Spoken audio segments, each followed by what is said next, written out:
Révélé dans Les Petites Canailles, il incarnait l'archétype du dur à cuire d'Hollywood. Robert Blake était une des plus grandes stars américaines. Elle était une arnaqueuse de métier, prête à tout pour l'argent. La seule occupation de Bonnie Beckley, c'était d'escroquer des hommes d'un certain âge. Leur rencontre va faire des étincelles. Ils s'étaient rencontrés à une fête et le temps qu'il la ramène chez lui, ils étaient déjà en train de se déshabiller dans la voiture. Mais le passé sulfureux de Bonnie va rapidement la rattraper, jusqu'à sa mort dans des circonstances troublantes. Elle est morte sous mes yeux. C'est un officier de police intraitable qu'il reviendra de distinguer la réalité de la fiction. Pour moi, tout semblait clair.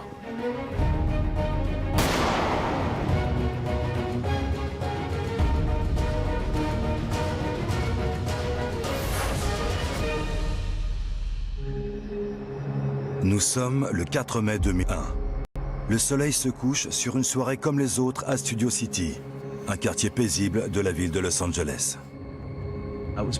Il était aux environs de 21h30. Je consultais mes mails dans mon bureau lorsque j'ai entendu quelqu'un frapper à la porte comme un acharné.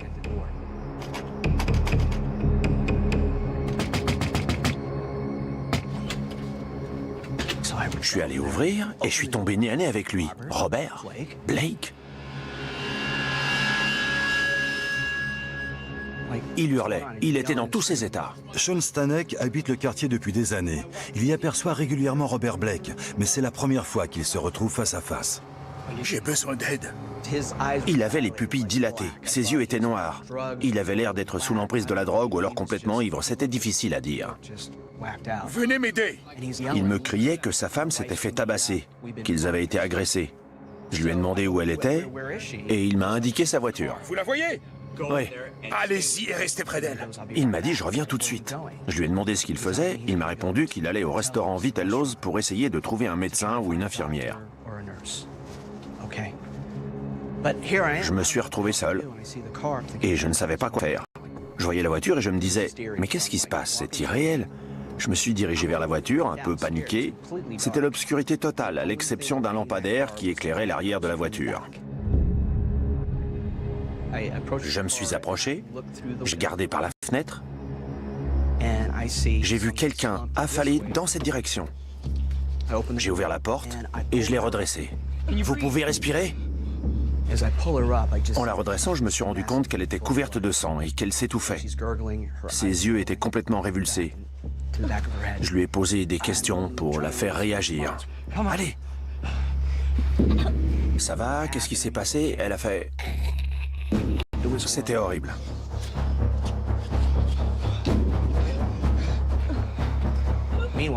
Entre-temps, Robert Blake était revenu, mais il ne s'est pas approché de la voiture. Il me criait dessus à travers la fenêtre. Qu'est-ce qu'elle a? Qu'est-ce qui se passe? Mais quelle horreur! Son visage était tout proche et j'ai vu un impact de balle dans sa joue. J'étais choqué. Elle avait pris une balle. Tenez bon, respirez. Quand j'ai pris conscience qu'elle s'était fait tirer dessus, ça m'a fait l'effet d'une bombe.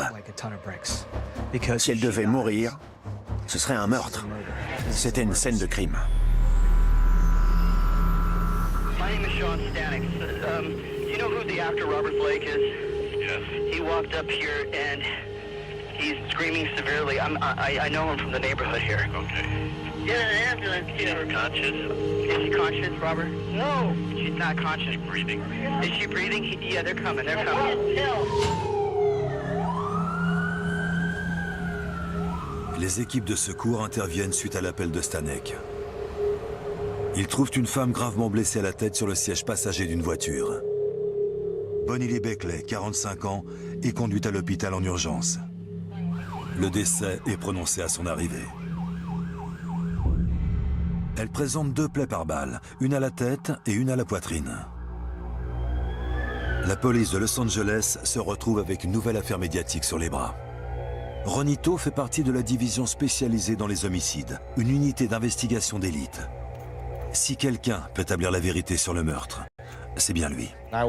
J'ai été informé qu'un meurtre s'était produit à North Hollywood.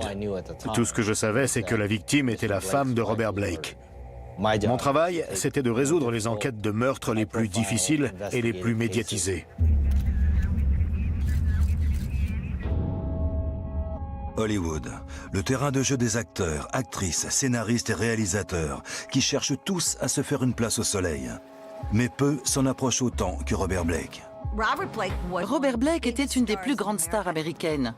Il avait fait ses débuts très jeune dans Les Petites Canailles, une série télévisée très populaire. Mais il a dû jouer dans 70 films avant de connaître la célébrité. La première performance qui lui a valu la considération du public, c'était son rôle dans De sang-froid. Il y incarnait un des tueurs, Perry Smith, un meurtrier maniaque et détraqué qui s'introduit dans une maison pour assassiner une famille tout entière. Blake a accédé à la notoriété et ensuite, il a tenu le premier rôle dans une série télévisée. Il était Barretta, un policier du genre agressif, un dur à cuire, qui se baladait avec un perroquet sur l'épaule. Encore aujourd'hui, quand on évoque le nom de Robert Blake, tout le monde pense à Barretta. Désormais, Robert Blake doit assumer un nouveau rôle, celui d'un témoin clé du meurtre de sa femme. Ronito, quant à lui, a bien plus à gérer qu'une simple enquête pour homicide. J'ai été frappé de voir que les médias m'avaient devancé. Les caméras tournaient, tous les projecteurs étaient braqués sur nous. On allait devoir faire notre travail sous l'œil des médias. Les journalistes ont commencé à arriver dans leurs fourgonnettes. Les flashs crépitaient. Les gens étaient au spectacle. Un meurtre dans les hautes sphères n'est pas une affaire comme les autres parce que tout le monde s'y intéresse. Tout le monde veut suivre le déroulement de l'enquête. Ça rend le meurtre d'autant plus difficile à résoudre. Les gens raffolent des histoires comme celle-là. Ils veulent savoir qui a fait le coup. Ce genre d'affaires, c'est du pain béni pour la presse à scandale. Ronito ignore les caméras qui épient ses moindres faits et gestes pour interroger les témoins. J'ai découvert que Bonnie Lee et M. Blake avaient passé la soirée au restaurant Vitello's.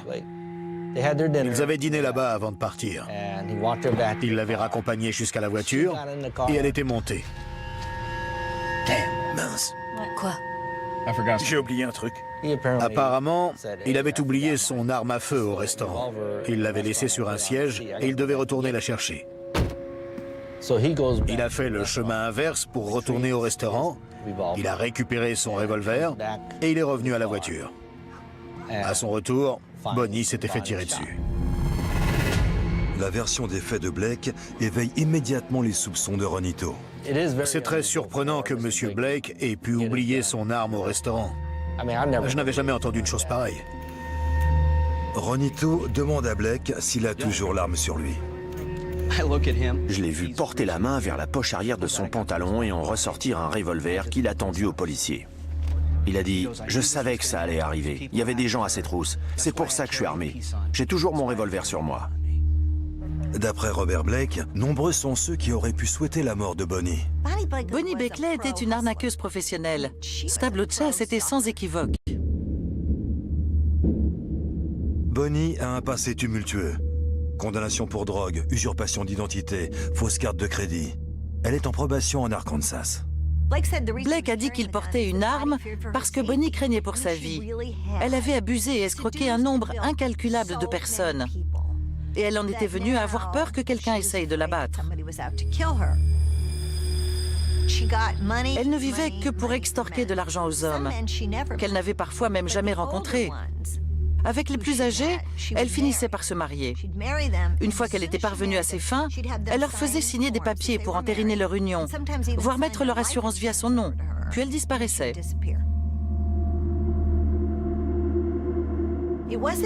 Elle n'était pas particulièrement belle, c'était plutôt une question de personnalité. Elle avait un immense pouvoir d'attraction sexuelle. Elle séduisait des hommes aux quatre coins du pays. C'était une véritable experte dans l'art de la manipulation. Robert Blake craint qu'une victime de Bonnie n'ait cherché à se venger. Il a affirmé à la police qu'il avait vu des personnes suspectes rôder autour de sa maison, notamment un homme avec les cheveux ras. Il avait fini par avoir peur, lui aussi, qu'on attente à la vie de Bonnie. Le lieutenant Ronito commence à lever le voile sur l'un des secrets les plus sombres de Bonnie, un chantage sexuel à travers plusieurs États. Elle avait une personnalité trouble, c'est le moins qu'on puisse dire. En fouillant dans son passé, j'ai découvert beaucoup d'histoires pas très claires. Le 4 mai 2001, la femme de l'acteur hollywoodien Robert Blake, connu pour son interprétation du policier Barretta, est tuée de 2 balles dans le corps. Le lieutenant Ronito, fin limier de la police de Los Angeles, est chargé de l'enquête. Quand on m'a mis au courant de l'affaire, je voyais très bien qui était Robert Blake. C'est de ma génération. Je le regardais à la télévision et je l'ai vu au cinéma. Il jouait le flic de New York un peu viril. Ça lui allait comme un gant. Blake avait une aura bien particulière. Il était extrêmement convaincant dans son rôle d'homme dangereux. Robert Blake raconte à Ronito qu'il était sorti avec sa femme juste avant le meurtre. À première vue, je me suis dit, il n'y avait que 2 personnes présentes et l'une d'entre elles est morte. Donc M. Blake doit être le coupable. Ce n'était qu'une impression à chaud. Je ne crois pas en avoir jamais fait part à mes collègues sur l'enquête. Mais je suis convaincu qu'ils étaient du même avis. Robert Blake prétend qu'il a trouvé sa femme blessée par balle en revenant d'un restaurant à proximité. Monsieur Blake a dîné avec Madame Beckley dans son restaurant préféré, le Vitello's. Monsieur Blake y mangeait très régulièrement. Il y avait un plat à son nom au menu. Il connaissait tout le monde là-bas. Il portait toujours une arme à feu sur lui, car il avait vu des gens louches passer devant chez lui en voiture et il craignait que sa femme ne soit suivie. En montant dans sa voiture, il s'est rendu compte qu'il avait oublié son arme. Mince. Quoi? J'ai oublié un truc. Il arrive fréquemment que des policiers connaissent la même mésaventure. Des policiers, ou n'importe qui d'ailleurs, ont déjà oublié leur arme de service par mégarde au comptoir d'un bar ou à la table d'un restaurant. C'est loin d'être inhabituel.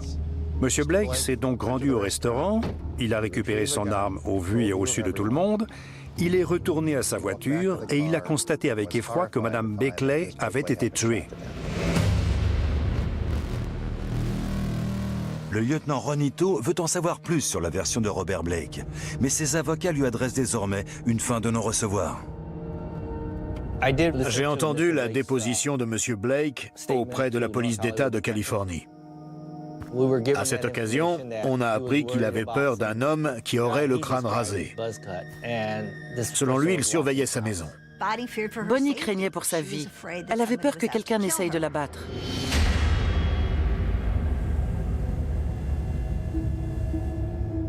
Le meurtre semble être un châtiment excessif pour se venger d'une arnaqueuse.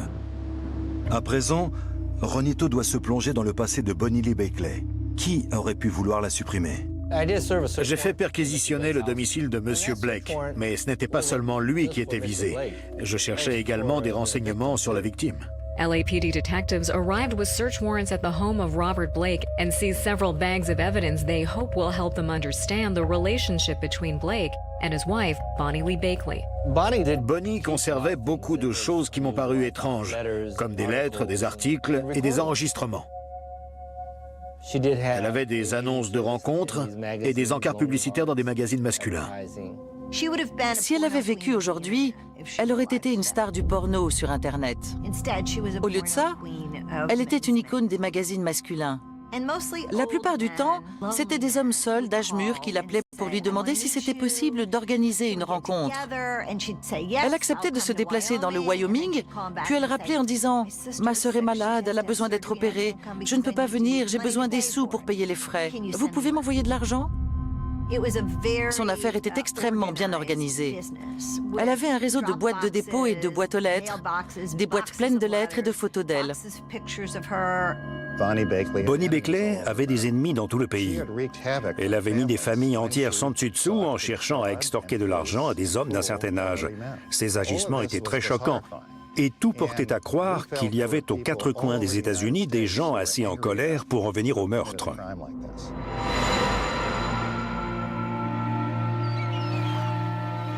La police de Los Angeles mobilise des agents entre autres à Memphis, Little Rock et Las Vegas pour découvrir si un de ses amants éconduits aurait pu lui en vouloir au point de passer à l'acte. Mais à mesure que son enquête progresse, le lieutenant Ronito va découvrir que Bonnie avait également des cibles plus proches, à Hollywood. Bonnie voulait devenir célèbre. Elle s'était essayée au chant et à la comédie, mais elle n'avait aucun talent. Alors elle s'est tournée vers des disciplines où elle se montrait plus à son avantage, comme l'arnaque, la séduction et l'extorsion de fonds.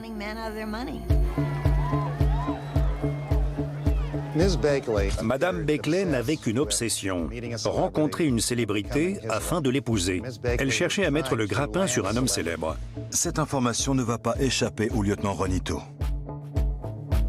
Elle rencontrait surtout des vedettes plus âgées et sur le retour. En 1996, Bonnie trouve un nouvel amant dont la réputation n'est plus à faire. Elle aurait rencontré Christian Brando par le biais de son activité. Elle lui avait envoyé des cassettes et des photos d'elle. Christian était le fils de Marlon Brando. Quelques années auparavant, il s'était retrouvé en prison pour avoir assassiné le petit ami de sa sœur. On peut dire que c'était un garçon à problème. Et Bonnie était attirée par les problèmes. Elle aimait les gens perturbés. Ils se sont mis ensemble. C'était une relation physique qui s'est étalée sur plusieurs années. Elle l'aimait, et il l'aimait peut-être en retour, mais elle était toujours en chasse. Elle était en quête d'argent et de gloire, et elle n'était jamais rassasiée. Christian Brando ne pourrait jamais lui offrir ça. Il n'était connu que grâce à son père. Bonnie jette son dévolu sur une plus grosse proie. Robert Blake, 65 ans. Robert Blake était la cible idéale. Il était vieux, sa carrière était derrière lui, et il était seul. L'occasion était trop belle. Blake vivait seul dans sa grande maison avec ses armes, entouré par des vautours de toutes sortes. Bonnie Beckley a encadré sa photo et s'est dit « C'est toi que je veux, je t'aurai ». Et elle l'a eu. Mais comment Bonnie Lee Beckley obtient-elle ce qu'elle veut? Bonnie voulait tomber enceinte et elle couchait avec Robert Blake et Christian Brando. Elle se disait que ça finirait par marcher avec l'un des deux. Quand Bonnie Beckley est tombée enceinte, personne ne pouvait affirmer qui était le père.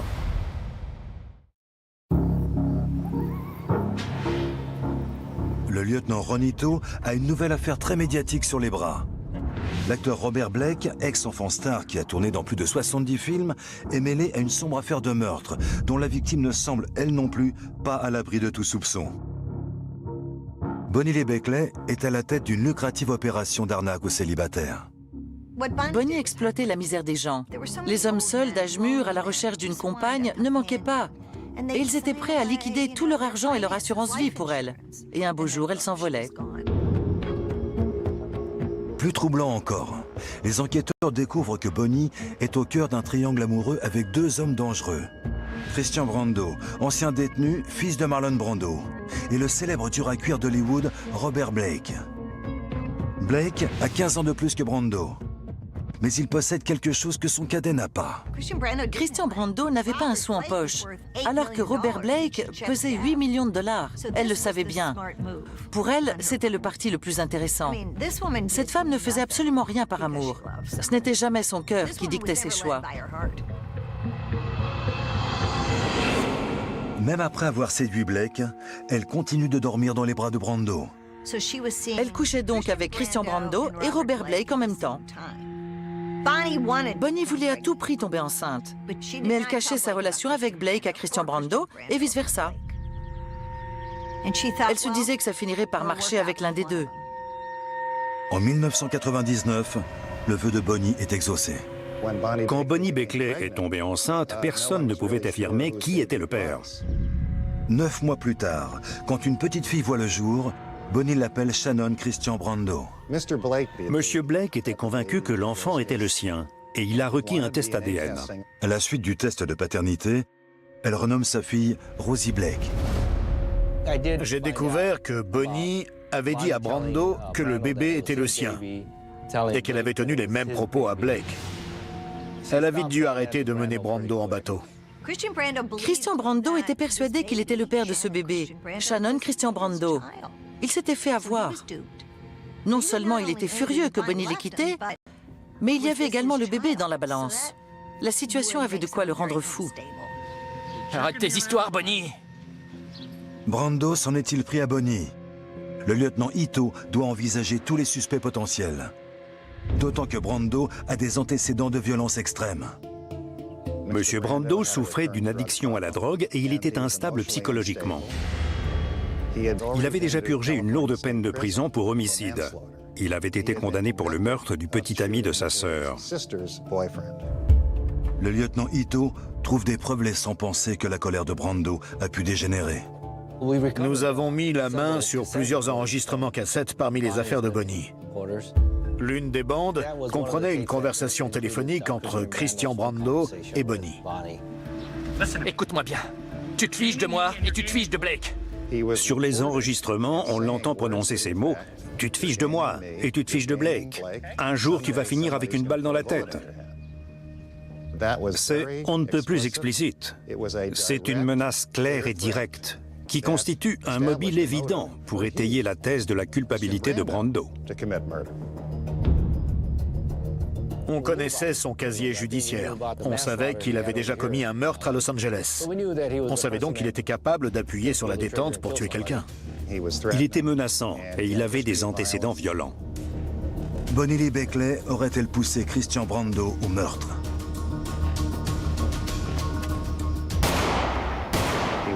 C'était le suspect idéal dans le meurtre de Bonnie Beckley. La police de Los Angeles place Brando au rang des suspects. Mais l'enquête du lieutenant Ito est dans l'impasse. Brando a un alibi. On a interrogé bon nombre de témoins qui nous ont confirmé l'avoir aperçu à Washington. Il n'avait pas quitté son domicile au moment du meurtre. Brando est rayé de la liste des suspects et le lieutenant Ito n'est pas plus avancé quant à l'identité du meurtrier. Au regard des frasques de Bonnie, n'importe laquelle de ses victimes aurait pu souhaiter l'abattre. On entendait sans cesse parler de nouveaux cas d'hommes célibataires d'âge mûr qu'elle allait arnaquer aux quatre coins des États-Unis. Pour nous, il était évident que de nombreuses personnes étaient susceptibles de vouloir attenter à sa vie. Pour relier un suspect à l'affaire, le lieutenant Ito a besoin de preuves matérielles. Plusieurs jours après le meurtre, il finit par trouver ce qu'il cherchait. Il y avait une benne à ordures sur les lieux du crime. En fouillant la benne quelques jours après les faits, on y a découvert un Walter P38 9 mm, soit le même calibre que l'arme du crime. On l'a donc soumis à des experts en balistique. Il correspondait à l'arme incriminée. Ron Ito pense que l'assassin a dû jeter le revolver dans la benne après la fusillade. Mais il y a un hic. L'arme est couverte d'huile et aucune empreinte ne peut être relevée. Il se peut que le coupable ait enduit le revolver d'huile avant de s'en débarrasser. D'autant qu'on a retrouvé des bidons d'huile à proximité. L'huile de moteur peut servir à effacer les empreintes sur une arme à feu. Le numéro de série ne mène nulle part. L'arme est si ancienne qu'elle n'apparaît dans aucun registre. Il n'y avait aucune trace écrite permettant de relier l'arme à qui que ce soit. Il nous était impossible d'affirmer de source sûre qui était le propriétaire de ce revolver. Alors que le monde entier suit l'affaire, le lieutenant Ito ne peut toujours pas prouver qui est le coupable. We want LAPD to investigate Robert Blake, because the more they investigate, they'll find out he didn't do it. Now, it's appropriate for them to investigate him and everyone else. Les médias étaient très critiques à notre égard. Est-ce qu'il n'aurait pas fait une erreur? Est-ce qu'il n'aurait pas oublié quelque chose? Pourquoi l'enquête n'avance-t-elle pas? L'enquête s'accélère. Après le meurtre, l'équipe de Ron Ito avait récupéré les vêtements de Blake. On l'a laissé rentrer chez lui pour se changer. Et un de mes hommes a récupéré les vêtements qu'il portait initialement pour les faire analyser. Les techniciens y trouvent les traces d'un coup de feu. Il restait des résidus de poudre en petite quantité. On en a retrouvé sur ses chaussures et sur son pantalon. Les agissements de Robert Blake après le meurtre éveillent les soupçons. Et ces résidus de poudre risquent d'aggraver son cas. On commençait à trouver tout ça un peu troublant. Mais Robert Blake a une explication. Il nous a dit s'être rendu dans un stand de tir des environs et avoir remis les mêmes vêtements ce jour-là, ce qui justifiait la présence de résidus. Il a été prouvé que les infimes résidus de poudre retrouvés sur mon client étaient normaux pour tout propriétaire d'armes à feu. Et il a été prouvé que la personne qui a pressé la détente aurait dû en avoir une bien plus grande quantité sur elle. La piste des résidus ne donne rien. Ronito décide alors d'interroger les clients du restaurant où Robert et Bonnie ont dîné avant le meurtre. Monsieur Blake a dîné avec Madame Beckley dans son restaurant préféré, le Vitello's, à Studio City. Ils se sont garés environ 2 rues plus loin. Ça nous a paru étrange que Monsieur Blake se soit garé aussi loin. Il avait l'habitude de laisser sa voiture sur le parking. Il n'y avait pas tant de monde ce jour-là, le parking était loin d'être plein. Pourtant, il a décidé de se garer 100 mètres plus loin, dans une section plus sombre de la rue, bien à l'abri derrière une benne à ordures. Ça ajoutait encore au mystère. Les enquêteurs concentrent leurs recherches. Selon sa version des faits, il est retourné au restaurant, a récupéré son arme, est revenu à la voiture et a trouvé Bonnie blessée à mort. Mais Ronito va trouver une faille dans cette histoire. Les propriétaires du restaurant ne l'ont jamais vu revenir chercher son arme. Ils l'ont vu pendant le dîner, puis une deuxième fois lorsqu'il est venu appeler au secours pour sa femme. Monsieur Blake n'avait pas d'alibi. S'il n'a pas d'alibi, Robert Blake avait-il un mobile? Ronito découvre rapidement que pour Robert et Bonnie, la romance des premiers temps s'est transformée en une haine viscérale. Je serai une bonne mère. C'était le tournant de la vie de Bonnie. Tire-toi d'ici! Pas sans elle. Il joue désormais un jeu dangereux, celui du chat et de la souris.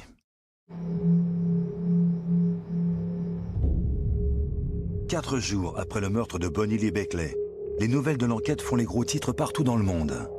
Et l'ancien interprète de l'inspecteur Barretta tente vainement d'échapper aux médias. Robert Blake was last seen running into the back door of his Studio City ranch after police questioned him when his wife Bonnie Lee Beckley was found murdered, shot at point-blank range in her car. Après plusieurs semaines d'enquête, le lieutenant Ito ne peut toujours pas prouver qui a assassiné la femme de Robert Blake, la reine de l'arnaque, Bonnie Beckley. C'est alors qu'intervient un nouveau témoin, Marjorie Beckley, la sœur de la victime. Son témoignage va intriguer le policier. Marjorie était la sœur de Bonnie. Elles étaient très proches, les meilleures amies. Elles communiquaient beaucoup. Dès qu'il arrivait quelque chose à Bonnie, elle mettait Marjorie au courant. Elle l'avait appelée la première fois qu'elle avait couché avec Blake. Blake avait rencontré Bonnie lors d'une soirée dans un restaurant pour l'anniversaire d'un de ses amis. Elle était venue au bras d'un rebut d'Hollywood. Elle a jeté un regard à Robert Blake et elle est venue se coller à lui. Bonnie Beckley était le prédateur et Robert Blake était sa proie. Bonnie a directement parlé de ses arnaques à Blake parce qu'elle se disait qu'un dur à cuire comme lui pourrait bien s'enticher d'une femme vénéneuse. Il a su immédiatement que son fonds de commerce était d'escroquer des hommes dans tout le pays. Ils ont vite engagé la conversation. Ils ont plaisanté ensemble. Il l'a raccompagnée à son hôtel et sur le chemin, ils étaient déjà en train de se déshabiller. Ils ont eu des relations sexuelles dans la voiture. C'est comme ça que leur relation a commencé. Elle lui a donné son numéro de téléphone et elle a attendu sagement. Dans son esprit, une star de cinéma devait lui courir après. Ce n'était pas à elle de le faire. Bonnie vivait en Arkansas. Elle a décortiqué sa situation financière et à l'époque, il pesait 8 millions de dollars. C'était une aubaine pour elle. Il était célèbre, il était riche. Malgré ses appréhensions, il a fini par l'appeler une semaine plus tard et ils ont commencé à se fréquenter. Dès qu'il l'a contactée, elle a débarqué à Los Angeles et elle faisait des allers-retours avec l'Arkansas pour coucher avec lui. Elle entrait dans sa vie. Bonnie et Blake s'identifiaient l'un à l'autre parce qu'ils avaient tous les deux vécu une enfance difficile. Lui était battu par son père et son père, à elle, lui avait fait subir des sévices sexuels. Ils étaient intimement liés par les souffrances de leurs enfances respectives. Ils se soutenaient. Si Robert Blake commence à tomber amoureux de Bonnie, la donne change lorsqu'elle lui avoue qu'elle couche également avec Christian Brando. Blake a compris qu'il s'était fait avoir. Bonnie était enceinte, c'était l'arnaque ultime. Marjorie raconte à Ronito que Robert Blake est alors devenu menaçant. Marjorie était très inquiète des agissements de M. Blake. Il commençait à lui arriver des choses inhabituelles. D'après Marjorie, Blake et Bonnie se sont déclarés la guerre pour la garde de Rosie. Au fil des mois, la lutte se fait de plus en plus féroce. Bonnie élève le bébé en Arkansas, mais Blake voudrait rapatrier sa fille près de lui, à Los Angeles. Bonnie a accouché en Arkansas, mais elle avait interdiction de quitter l'État parce qu'elle était en probation. Finalement, elle a enfreint la loi pour se rendre à Los Angeles et montrer sa fille à Robert Blake. Il était adorable. Il avait aménagé une chambre d'enfant et engagé une nourrice. Elle s'est dit qu'il avait bien changé et que cet enfant avait fait évoluer sa relation avec Robert Blake. Ils ont laissé le bébé à la nourrice et ils sont sortis déjeuner. Pour la première fois, elle s'est sentie aimée et comprise. Ils étaient en train de déjeuner quand tout à coup, 2 agents de police ont fait irruption dans le restaurant et lui ont dit « Vous violez votre probation, vous devez rentrer en Arkansas sur le champ. » Elle a demandé « Et mon bébé alors ?» Ils ont répondu qu'il n'y avait pas le temps pour ça et ils l'ont conduite à l'aéroport. Elle a dû partir en laissant son bébé derrière elle et elle n'a jamais pu le récupérer. Bonnie va réaliser que cette fois-ci, c'est bien Robert Blake qui l'a roulé dans la farine. Il s'est avéré que Robert Blake avait tout planifié. Il avait engagé des acteurs et il avait bel et bien enlevé son propre enfant. Marjorie m'a parlé de la machination de Blake. Il avait embauché quelqu'un pour jouer le conseiller de probation. La personne qui a escorté Bonnie jusqu'à l'aéroport n'avait rien à conseiller de probation. C'était un détective privé. Robert Blake était un grand acteur. Il savait comment s'y prendre. Il avait monté comme une scène de film. Lui-même avait joué la comédie et ses amis avaient tenu le rôle des policiers. Tout était mis en scène. La tromperie de Robert Blake porte ses fruits. Il renvoie Bonnie en Arkansas et enlève la petite Rosie. Pour M. Blake, ce n'était pas Bonnie qui comptait, c'était sa fille. Il voulait la garde de Rosie et se débarrasser de Bonnie. Mais Bonnie va riposter. Les enquêteurs découvrent qu'à la suite de cet incident, la famille Beckley a engagé un avocat. Elle accuse Blake d'enlèvement et réclame une pension alimentaire. Alors que Bonnie menace de porter plainte, Blake va prendre tout le monde à revers. Au fil de mon enquête, je me suis rendu compte que pour récupérer Rosie, Blake était prêt à employer tous les moyens légaux et même à verser dans l'illégalité. Après avoir consulté ses amis, Blake a pris conscience que le moyen le plus simple de récupérer la garde de Rosie serait d'épouser Bonnie. Alors c'est ce qu'il a fait. En novembre 2000, Robert Blake épouse Bonnie Lee Beckley en petit comité. Bonnie est sa 2e femme et lui, son 11e mari. Dans son esprit, elle avait réussi. Elle avait épousé un homme riche et célèbre. Elle allait avoir la vie dont elle rêvait. Mais aucune des attentes qu'elle s'était forgées n'allait être comblée. Blake s'est retourné contre elle tout de suite après le mariage. Bonnie passe la nuit de noces sur le canapé et Robert dans le lit. Leur relation ne va faire que s'envenimer. Blake habitait la maison et Bonnie vivait dans une dépendance située au-dessus de la salle de sport. Cela posait problème parce que du coup, ils se disputaient sans arrêt pour savoir quand elle aurait le droit de voir son bébé. Blake ne voulait pas la laisser seule avec elle. Ce n'était pas un vrai mariage. Bonnie songeait à enlever sa fille, tout comme Blake l'avait fait avant elle. Désormais, elle voulait prendre Rosie avec elle et la ramener en Arkansas. C'est là que tout a basculé. C'est à ce moment-là que la vie de Bonnie a pris un tournant tragique, parce qu'elle a trop parlé au téléphone. Je suis prise au piège. Je déteste cette maison. Elle a passé 10 heures au téléphone avec sa sœur Marjorie à élaborer un plan pour kidnapper Rosie. Il va pas se laisser faire. Bonnie craint que Blake ne soupçonne quelque chose. Bonnie était convaincue que son téléphone était sur écoute. Et sa sœur pensait qu'elle allait se faire tuer parce qu'elle voulait enlever son enfant. Il faut que je parte d'ici. Tu m'entends? Il va me tuer. Ronito passe des heures à écouter les enregistrements des conversations de Bonnie et à éplucher son courrier. Tout concorde avec la version de Marjorie. Bonnie pensait que son mari était décidé à la tuer. D'ailleurs, Marjorie n'est pas le seul témoin à accuser Robert Blake. C'était un personnage, un chic type, haut en couleur. Il avait des choses intéressantes à raconter. Qui peut bien être cet homme mystérieux? Et pourquoi le lieutenant Ito lui ferait-il confiance? Nous sommes à l'été 2001 et l'ancien dur à cuire d'Hollywood Robert Blake fait l'objet d'une enquête pour le meurtre de sa femme. l'envoûtante arnaqueuse Bonnie Lee Beckley. D'après la sœur de la victime, Bonnie et Blake sont en conflit pour la garde de leur bébé d'1 an, Rosie. Monsieur Blake inquiétait beaucoup Marjorie. D'après Marjorie, Bonnie lui avait affirmé qu'elle croyait que Robert Blake allait la tuer. C'est alors que le cascadeur Gary McLarty entre en scène. C'était un chic type, haut en couleur. Il avait des choses intéressantes à raconter. Gary McLarty est cascadeur professionnel. C'est un ami de Robert Blake. Gary McLarty était un personnage. Il avait déjà ouvert le feu sur quelqu'un et c'était un ancien toxicomane. Il n'avait pas tout à fait le type du gendre idéal. Faites-moi confiance, je dis la vérité. Il fallait qu'on reste sur nos gardes avec lui. McLarty prétend avoir eu une conversation étonnante avec Robert Blake. Il m'a raconté que M. Blake avait essayé de l'engager pour tuer Bonnie. Il lui avait proposé la somme de 10 000 $ pour s'occuper de son problème, de Bonnie en d'autres termes. Il a également tendu à McLarty un revolver dans un sac en plastique. Son témoignage révèle à la police jusqu'où Blake était prêt à aller pour la garde de sa fille. Blake a dit à McLarty comment il devait la tuer.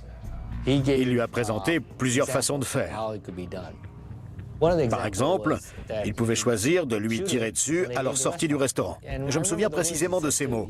Tu pourrais aussi faire ça comme ça. Ronito déterre des preuves qui viennent confirmer ses dires. Il retrouve des cartes téléphoniques prépayées utilisées exclusivement pour contacter McLarty. McLarty n'est pas le seul à avoir été approché par Blake. Gary McLarty n'est que l'un des 3 ou 4 cascadeurs que Robert Blake a tenté de soudoyer. Ils prétendent qu'il leur a offert de l'argent en échange du meurtre de sa femme. Si ces témoignages ne constituent que des preuves indirectes, la liste s'allonge. Après 11 mois d'enquête, le lieutenant Ronito présente le dossier d'accusation au procureur. On estimait avoir accumulé suffisamment de preuves. On a demandé au commissaire l'autorisation d'arrêter M. Blake et il nous a donné le feu vert. Robert Blake était l'un des acteurs les plus connus d'Hollywood. Désormais, il est assiégé dans sa propre maison. Les médias savaient que Blake allait se faire arrêter. Ils étaient sur place avant même l'arrivée de la police. Même s'il l'avait voulu, il n'aurait pas pu s'échapper. Le lieutenant Ronito se présente à la porte de Blake. Quand je suis arrivé chez M. Blake, je suis allé à sa rencontre et je lui ai dit que j'avais un mandat d'arrêt contre lui.